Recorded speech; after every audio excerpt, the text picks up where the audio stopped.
Distinguished colleagues, we are gathered here in this hall today as a result of a resolution called Uniting for Peace. Sadly, this emergency session has nothing to do with peace. Every member state here today who is convinced that we are about to discuss yet another round of conflict in the Middle East, another dispute between Israel and the Palestinians, is wrong. The October 7th massacre and what ensued has nothing to do with the Palestinians. Nothing. It has nothing to do with the Arab-Israeli conflict or the Palestinian question. This is not a war with the Palestinians. Israel is at war with the genocidal jihadist Hamas terror organization. Only. It is the law-abiding democracy of Israel against modern-day Nazis. These are the facts. Hamas do not care about the Palestinian people. They do not care about peace or dialogue. Hamas has only one goal: to annihilate Israel and murder every single Jew on the face of the earth. Their original charter makes this very clear. I'll read you a few lines. Israel will exist and will continue to exist until Islam will obliterate it. Another quote: there is no solution for the Palestinian problem except by jihad. Another quote: the day of judgment will not come about until Muslims fight Jews and kill them. Friends, on October 7th, it became clear to the entire world that Hamas's charter was not a compilation of empty words. It was an action plan. An action plan. Imagine a bright sunny day. Clear skies, music in the air, young people are dancing, a rave, a concert for peace. Yes, for peace. It is early morning on the holy Sabbath. The sun has just risen to mark a new day. It is also a festive Jewish high holiday, Simchat Torah. Simchat Torah means the joy of the Torah, where we celebrate the book of books, our holy Bible. And then, in one split second, this idyllic Eden became hell on earth. The peaceful morning air was pierced with the wail of rocket sirens. Thousands, I'm telling you, thousands of Hamas mortars and rockets rained down indiscriminately on many Israeli cities and villages. But the rockets were only cover for the pogrom that followed. Barbaric Hamas terrorists invaded Israel from the sea, the land, and the air. They came with one purpose only: to savagely murder every living thing they encountered.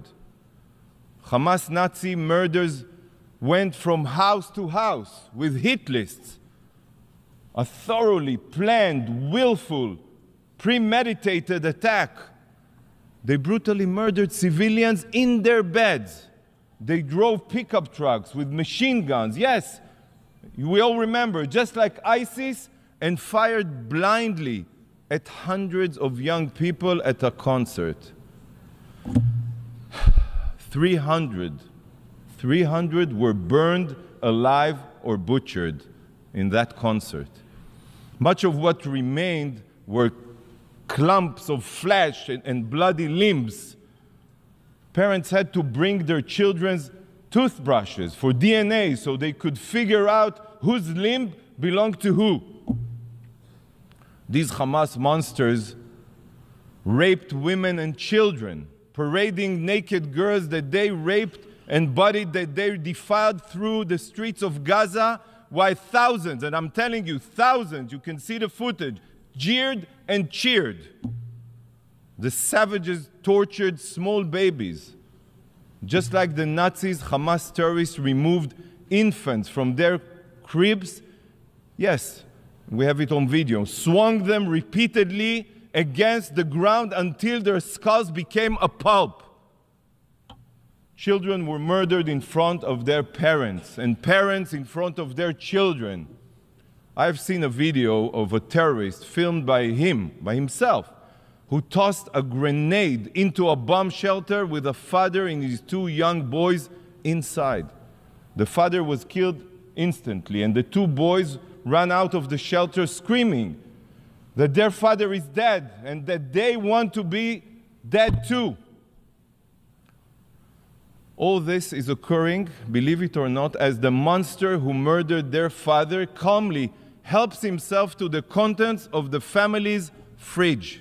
Yes, no horror movie compares to the pure brutality that Hamas carried out. No, none. Amit Man, a 22-year-old from Kibbutz Be'eri, and a paramedic for Magen David Adom, Israel's Red Cross. She dedicated her life, literally, and you will understand why, to saving others. When the Hamas monsters invaded the kibbutz, Amit ran to the clinic to treat as many wounded as she could.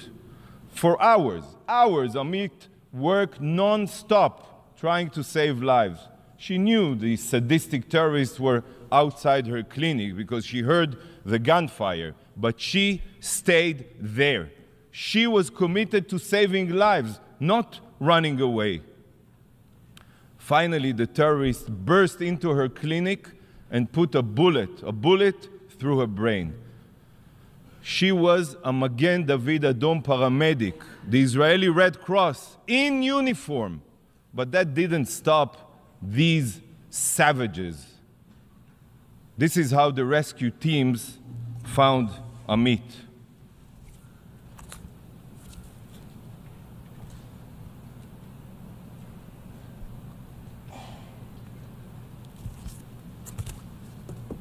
Ambulances were set on fire. Not one, many. Dozens of Magen David Adom medical teams were intentionally targeted on their way to tend to the wounded, and many other paramedics were murdered.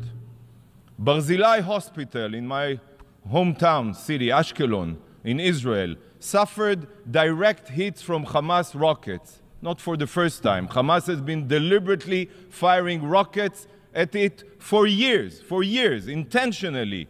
Yet, not a single condemnation of this barbarity has been mentioned here. Not here, not by the Security Council, not by the Secretary General, and not by this absurd resolution. It seems that hospitals and medical teams only need to be protected as long as they are not Israeli. The hypocrisy is beyond belief, beyond belief. The brutal ISIS-like monsters abducted over 220 hostages from Israel and dozens of other countries, including babies, children, persons with disabilities, the elderly, and Holocaust survivors. Kfir Bibas is 9 months old. 9 months old, and he is being held right now in Gaza as a hostage. 9 months old. What barbaric terrorist can do such a thing? And together with him, 30 other children. 30 other children.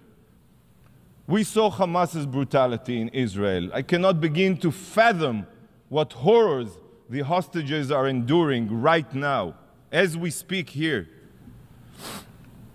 20 days have gone by, and Israel is still counting her dead. It took weeks to collect all of the bodies. Some bodies are burnt like pieces of coal. It is almost impossible to identify them. Countless burned bodies have been found with ash in their throats, meaning they were still alive when lit on fire, intentionally, by the Hamas terrorists. a clump of charred human remains that was burned beyond recognition was found. At first, the medical personnel couldn't figure out what they were looking at. Yet, after a CT scan, it became clear that they were two spines, not one, two spines bound together with wire. One belonging to an adult, and the other, the small spine, of a child. So just try to imagine that parents feeling as they and their child were burning alive. The painful screaming of the love of their life was the last thing they heard, the last thing. Do you not think it's unbelievable that this resolution here today and this session are not solely focused on Hamas's atrocities? When reading this resolution, Hamas seems to be missing in action. The drafters of the resolution claim to be concerned about peace, yet the depraved murderers who initiated this war are not even mentioned in the resolution, not even mentioned. They see each one of you as puppet. They write a resolution completely devoid of any content related to the situation. They assume that you have already forgotten who it is that is responsible for the inhumane violence, and they just expect you to support it automatically. This resolution is a disgrace to your intelligence, a disgrace. It is unfathomable that such a resolution, one that doesn't even mention Hamas, could possibly be voted upon here. Let that sink in, please. Distinguished representatives, Hamas carried out atrocities, the likes of which we have not seen since the Holocaust. Yet, unlike the Holocaust, where the evidence we have is mostly black and white photographs and soundless footage, here, the proof is in high definition, because some of it is from, yes, security footage, but much of it is from the cell phones and GoPro cameras belonging to the Hamas Nazis themselves. Many may be asking, why did they film their sadistic violence? Well, I'll tell you why. Very simple. They filmed it in order to terrorize the Israeli public, to release these videos and put fear in the hearts of the citizens of Israel. By the way, this is what terrorists do. They terrorize.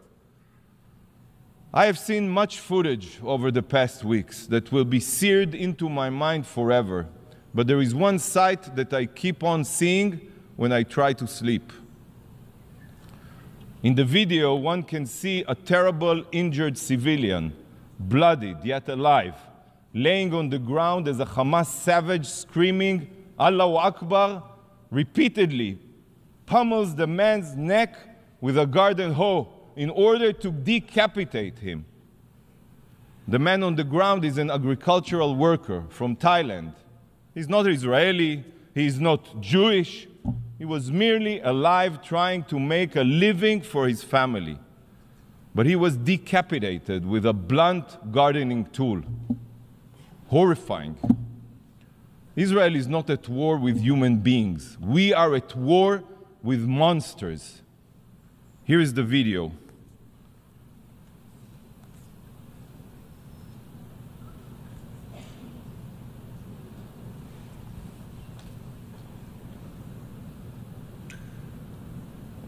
بس هات سكينة هات سكينة هات سكينة هات سكينة هات أنا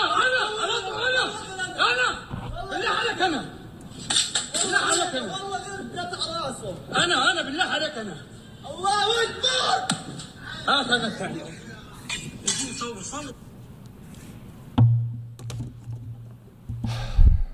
My mission distributed and will continue to distribute QR codes with a direct link to files where you can see this horror and many other Hamas atrocities. What you see here are not pictures from Auschwitz. but Israelis, raped, butchered, and burned alive. This is not Auschwitz. This is Hamas. There are no words in the English language, in any language, to describe the evil that we all just witnessed. And the reason it is not describable is because it has no place among humankind. Over 1,400 have been slaughtered, 1,000 injured, and over 220 hostages are being held right now by Hamas ISIS terrorists. To say that this is Israel's 9/11 would be an understatement. Proportionally, the death toll of this atrocity is 15 times bigger than 9/11. By the way, our enemies are not 7,000 miles away, they are 7,000 feet away, in our own backyard. So for this reason, Israel's mission is to eradicate this evil from the earth. Eradicate. ISIS was the Islamic State of Iraq and Syria, and Hamas is the Islamic State of Gaza. So just as was done with ISIS, Hamas must be no more. Our goal is to completely eradicate Hamas's capabilities, and we will use every means at our disposal to accomplish this. Not for revenge, no. Not for retaliation, no. But to ensure that such depravity, such atrocities never occurs again. Israel is at the forefront of the war on radical jihadist terror. And if Israel doesn't succeed in obliterating Hamas's terror capabilities, the whole world will pay the price. Hamas's genocidal ideology, just like ISIS, Al-Qaeda, or the Ayatollah regime in Tehran of Iran, is not just about destroying Israel. You all know it. It is ultimately about world domination. It is about bringing the jihad war to the soil of each and every one of your countries. They will not stop until they murder all of the infidels, as they call us.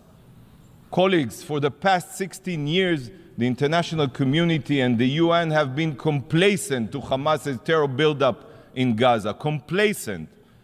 The world has kept its head in the sand as Hamas embedded its missiles and rockets deep within and under the civilian population of Gaza.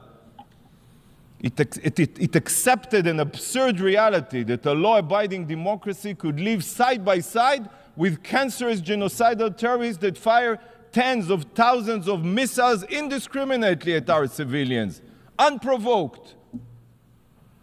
We have seen that nothing can change Hamas's genocidal ideology. Sadly, not the rehabilitation of Gaza, not economic incentives, not any promise of a brighter future. The UN tried. Many of you tried. But everyone failed. Everyone failed. And you know why? Because nothing can change a genocidal ideology. Nothing. There is only one solution to curing a cancer. It is the evisceration of every cancerous cell. The international community has poured billions of dollars into Gaza, and it all went to Hamas's war machine. It went to its subterranean city of terror. It went to its missile manufacturing facilities. And you remember, 18 years ago, Israel unilaterally withdrew from all of Gaza. We withdrew from all of Gaza. Hamas could have invested the international funding it received into building power plants, water desalination plants, every other civil infrastructure. But no.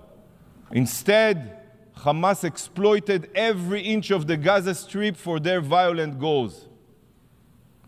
Because to Hamas, Gazan civilians are nothing more than mere cannon fodder, human shields who in death become pawns for Hamas's libelous propaganda campaign. Hamas is counting on you. They are certain that despite the terror and massacre, the UN will still come to their rescue and prevent Israel from defending itself. Friends, Israel is on a rescue mission. our rescue mission to save our hostages, to save our future, and to save the people of Gaza from their savage tyrants.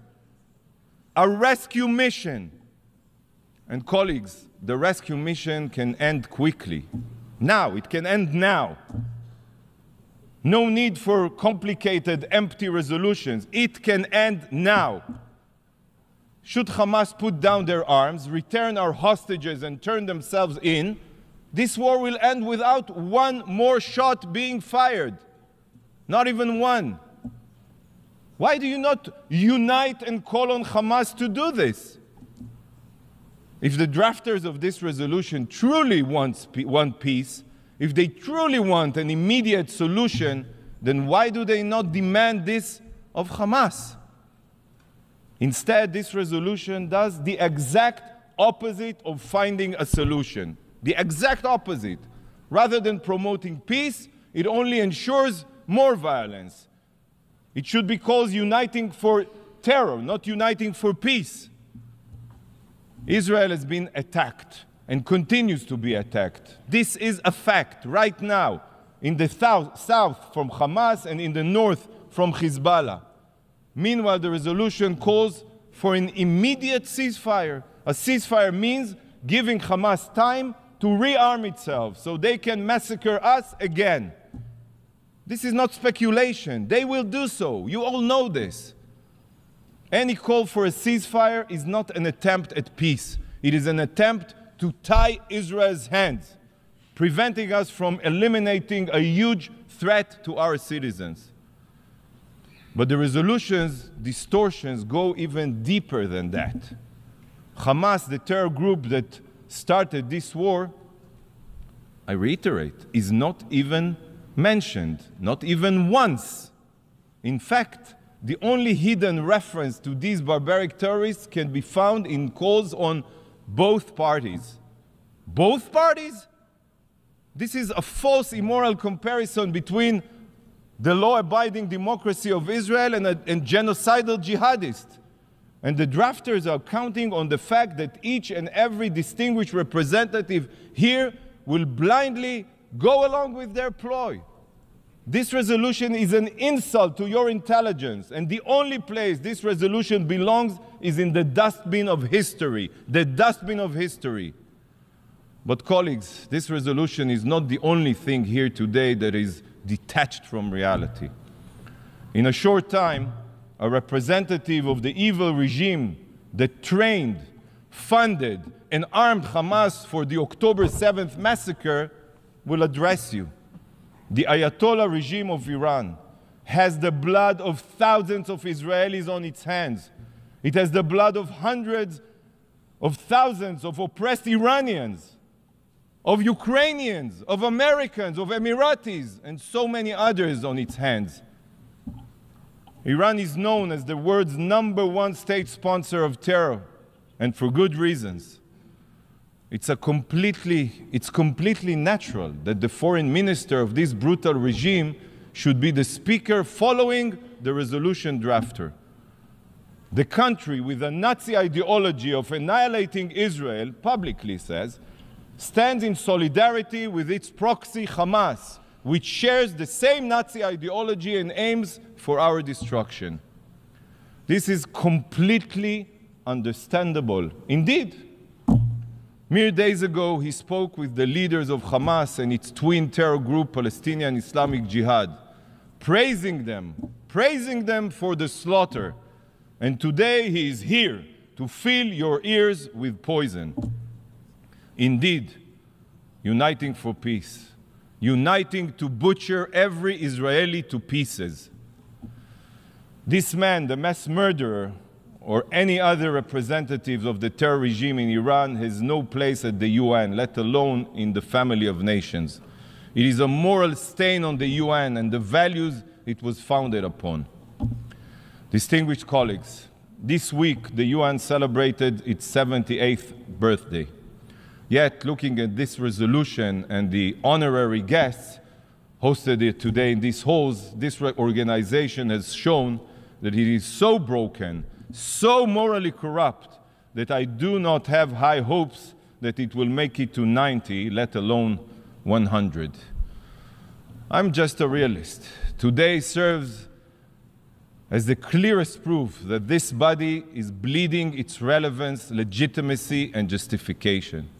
What we are witnessing today is a desecration of what the UN was meant to be.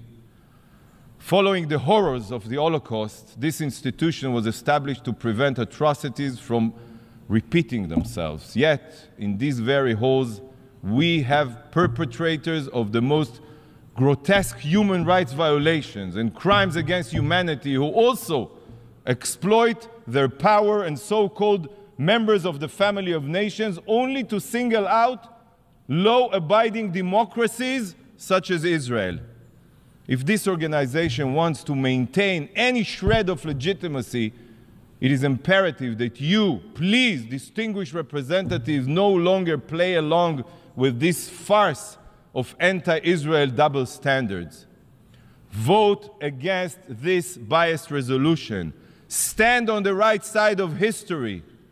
Don't stand with the genocidal jihadists committed to your destruction. Rise above internal political considerations and do what is moral and right. Mr. President, Israel will not stop fighting for the truth, even if we remain the sole voice of reason in these halls. Israel will continue combating the genocidal terrorists committed to our destruction. We will not rest until Hamas is obliterated and our hostages are returned home. And we will bring them home.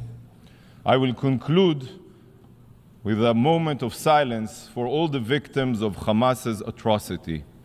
If the supporters of this resolution choose to ignore the victims in their text, I will pay respect to their memory.